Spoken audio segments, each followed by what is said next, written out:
ಎಲ್ರಿಗೂ ನಮಸ್ಕಾರ. ನಾವು ರಾತ್ರಿ ಮಲ್ಕೊಂಡಾಗ ತುಂಬ ಚಳಿ, ನಿದ್ರೆ ಮಾಡೋಕ್ಕೆ ಆಗಲಿಲ್ಲ. ಹಾಗಾಗಿ ಸ್ವಲ್ಪ ಲೇಟಾಗಿದ್ದೆ. ಎದ್ದು ಹೊರಗಡೆ ನೋಡಿದ ಕೂಡಲೇ ಏನು ಹೇಳಬೇಕು ಅಂತ ಗೊತ್ತಾಗದೆ ವಿಡಿಯೋ ಮಾಡೋಕ್ಕೆ ಶುರು ಮಾಡಿದೆ. ನೀವು ನೋಡಿ ಕಣ್ಣು ತುಂಬ್ಕೊಳ್ಳಿ.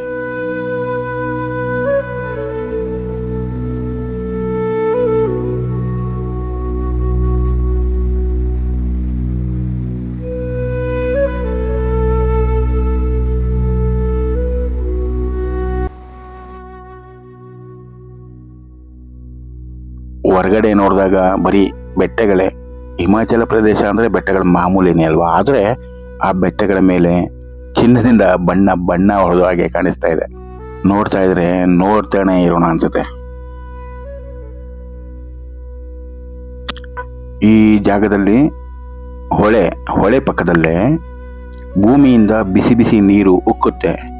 ಇದಕ್ಕೆ ಇತಿಹಾಸ ಪ್ರಕಾರ ಕೇಳೋಕೆ ಹೋದರೆ, ರಾಮ ಮತ್ತು ಸೀತೆ ವನವಾಸಕ್ಕೆ ಬಂದಾಗ ಸೀತೆದ ಕಿವಿಯ ಓಲೆ ಕಳೆದೋಗಿತ್ತಂತೆ. ಆಗ ಹುಡ್ಕೋಕಾಗದೆ ದೇವರುಗಳೆಲ್ಲ ಭೂಮಿಗೆ ಬಂದು ಈ ಭೂಮಿ ಒಳಗಡೆಯಿಂದ ನೀರು ಆಚೆ ಉಕ್ಕೋ ಥರ ಸೃಷ್ಟಿ ಮಾಡಿದಂತೆ.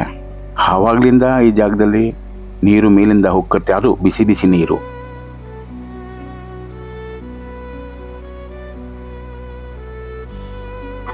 ಇದೇ ಬಿಸಿ ನೀರನ್ನು ದೇವಸ್ಥಾನದ ಪೂಜೆ, ದೇವರ ತೊಳೆಯೋಕೆ ಮತ್ತು ಅಡುಗೆ ಮಾಡೋಕ್ಕೆ ಬರುವ ಭಕ್ತಾದಿಗಳು ಮತ್ತು ಯಾತ್ರಿಕರು, ಅಲ್ಲಿ ಉಳ್ಕೊಳ್ಳೋ ಎಲ್ರಿಗೂ ಸ್ನಾನ ಪ್ರತಿಯೊಂದಕ್ಕೂ ಉಪಯೋಗ ಆಗೋ ಥರ ಸೃಷ್ಟಿ ಮಾಡಿದ್ದಾರೆ.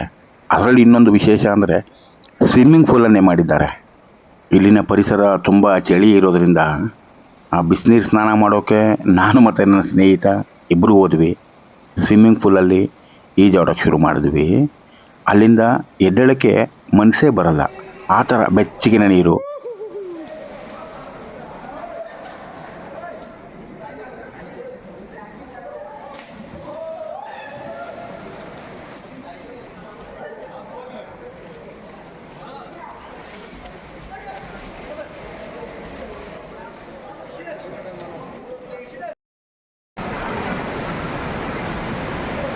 ಬಿಡ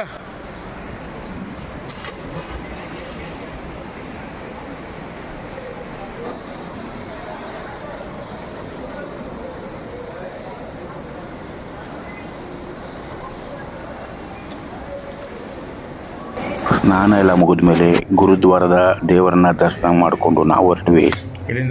ಬಿಸಿ ನೀರಿನಿಂದ ಪ್ರಸಾದ ತಯಾರು ಮಾಡುವಂಥ ಬಿಸಿ ಬಿಸಿ ನೀರು ಉಕ್ಕುವ ಕುಂಡದ ಕಡೆಗೆ.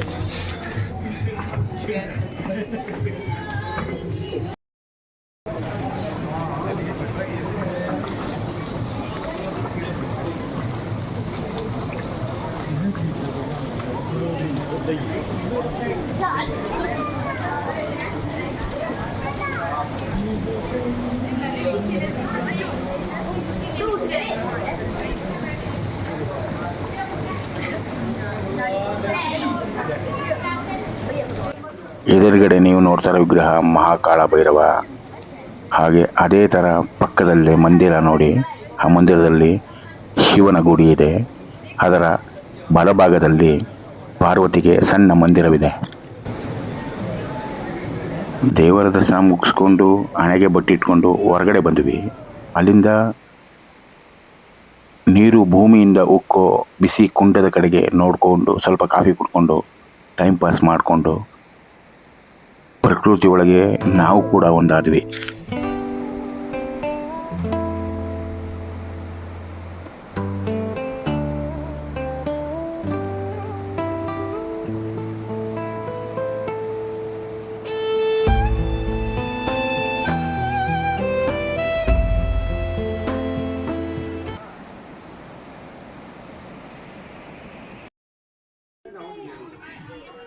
ಇದೇ ಗುರುದ್ವಾರದ ಹಿಂದಗಡೆಯಿಂದ ಇನ್ನೊಂದೆರಡು ದೇವಸ್ಥಾನಗಳಿದೆ. ಅದನ್ನು ನೋಡೋಕೆ ಅಂತ ನಾವು ಹೊರಟ್ವಿ. ಪೇಟೆ ಬೀದಿ ಥರ ಇರೋ ಸಣ್ಣ ಗಲ್ಲಿಯಲ್ಲಿ.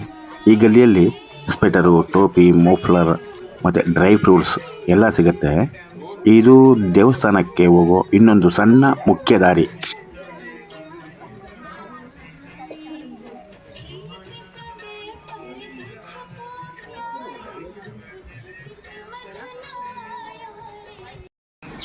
ಏನೇ ಆಗಲಿ, ಹೊರಗಡೆ ರಾಜ್ಯದಿಂದ ಇನ್ನೊಂದು ರಾಜ್ಯಕ್ಕೆ ಹೋದಾಗ ಅಲ್ಲಿ ವಾತಾವರಣನ ನೋಡೋದು, ಆ ಜನ ಜಂಗುಳಿಲಿ ಓಡಾಡೋದು ಏನೋ ಒಂಥರ ಮುದ ಅನಿಸುತ್ತೆ ಮನಸ್ಸಿಗೆ ಅಲ್ವಾ.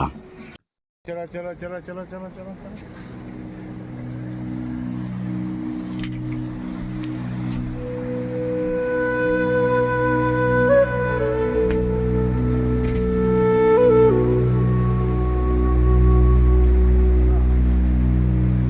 ಪ್ರತಿ ಬೆಟ್ಟದ ಗುಡ್ಡೆಗಳ ಮೇಲೆಲ್ಲ ಈ ಥರ ಬೆಟ್ಟಕ್ಕೆ ಸೇರಿಸಿ ಅಂಟಿಸಿಕೊಂಡು ಕಟ್ಟಿರೋ ಮನೆಗಳು, ಒಂದೊಂದು ಮನೆಗೂ ಒಂದೊಂದು ವಿಭಿನ್ನವಾದ ಬಣ್ಣ ಹೊಡ್ಕೊಂಡು ನೋಡೋಕೆ ಮತ್ತು ವಾಸ ಮಾಡೋಕ್ಕೆ ಕೂಡ ಅದ್ಭುತವಾಗಿರುತ್ತೆ.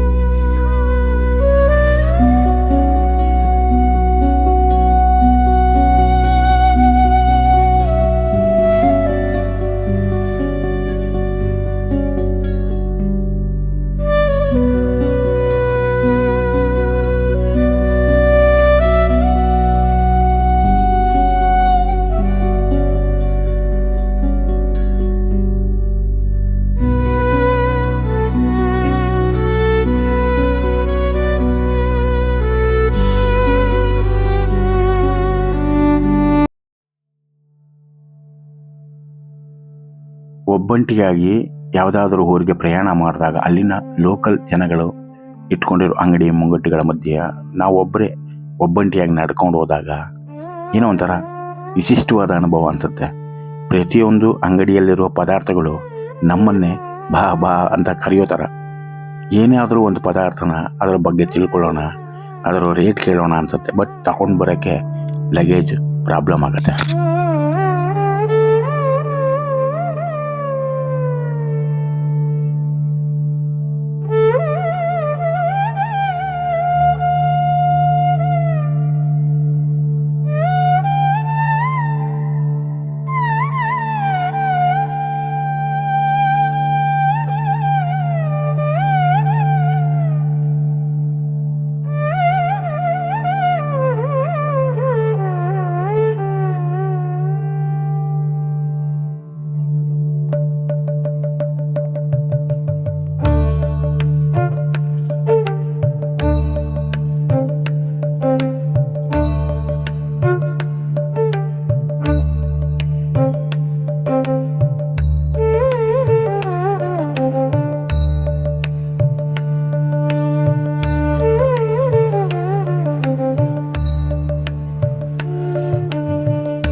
ನನ್ನ ಜೊತೆ ಬಂದ ನನ್ನ ಸ್ನೇಹಿತ ನನ್ನ ಜೊತೆ ನಡೆಯೋಕ್ಕಾಗದೆ ದೇವಸ್ಥಾನದ ಮುಂದೆ ಆಗಿದ್ದ ಚೇರ್ ಮೇಲೆ ಕೂತ್ಕೊಂಡು ವಿಶ್ರಾಂತಿ ತಗೊಂಡ.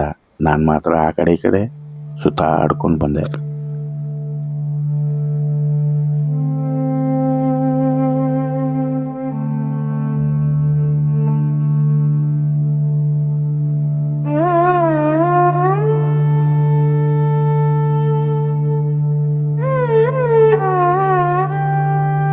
ಇಲ್ಲಿನ ಬೆಟ್ಟ, ಹೊಸ ಜನಗಳು, ಹೊಸ ಮನೆಗಳು, ಅದರ ವಿನ್ಯಾಸಗಳು, ಅದನ್ನೆಲ್ಲ ತುಂಬಿಕೊಂಡು ಹಾಗೆ ನಾವು ಬಂದ್ವಿ ದೇವಸ್ಥಾನದಲ್ಲಿ ಕೊಟ್ಟಿದ್ದ ರೂಮಿನ ಕಡೆಗೆ. ನಾವು ಮಲಗಿದ್ದ ರೂಮಿನ ಕಡೆಗೆ ಹೋಗ್ಬೇಕಂದ್ರೆ 2ನೇ ಮಹಡಿ ದಾಟ್ಕೊಂಡು ಹೋಗ್ಬೇಕಿತ್ತು. ಆ 2ನೇ ಮಹಡಿಯಿಂದ ನಿಂತ್ಕೊಂಡು ನೀರು ಚಿಮ್ಮು ಆ ಜಾಗವನ್ನು ನೋಡಿದ್ರೆ ಪೂರ್ತಿ ಹೊಗೆಮಯ ಆಗಿತ್ತು. ಇದನ್ನೆಲ್ಲ ನೋಡಿ ಮನಸ್ಸು ಒಂಥರ ಮಗು ಥರ ತೃಪ್ತಿಯಾಗಿ ಮತ್ತೊಂದು ಕಡೆ ಹೋಗೋ ಪ್ರಯಾಣಕ್ಕೆ ಸಿದ್ಧವಾಗೋಣ ಅಂತ ಹೊರಟ್ವಿ. ಮಣಿಕರ್ಣ ದೇವಸ್ಥಾನ ಇದನ್ನೆಲ್ಲ ನೋಡಿಕೊಂಡು ನಾವು ಸೀದಾ ಅಲ್ಲಿಂದ ಹೊರಟಿದ್ದೆ ಮನಾಲಿ ಎಂಬ ಸ್ವರ್ಗದ ಕಡೆಗೆ. ನಾಳಿನ ವಿಡಿಯೋದಲ್ಲಿ ಮನಾಲಿಯ ಹಳ್ಳಿ ಬಗ್ಗೆ ವಿಡಿಯೋ ಮಾಡೋಕ್ಕೆ ಟ್ರೈ ಮಾಡ್ತೀನಿ. ನನ್ನೂರಿನ ಮಲೆನಾಡಿಗೂ ಹಿಮಾಚಲ ಪ್ರದೇಶದ ಮನಾಲಿಗೂ ಇರುವ ವ್ಯತ್ಯಾಸ ಏನೋ ನೋಡೋಣ. ನಾಳಿನ ವಿಡಿಯೋಗಾಗಿ ಕಾಯ್ತಾ ಇರಿ. ಹೊಸದಾಗಿ ಶುರು ಮಾಡಿರೋ ಚಾನಲ್ಲು ನಂದು, ದಯವಿಟ್ಟು ಸಬ್ಸ್ಕ್ರೈಬ್ ಮಾಡ್ಕೊಂಡು ವಿಡಿಯೋ ನೋಡಿ.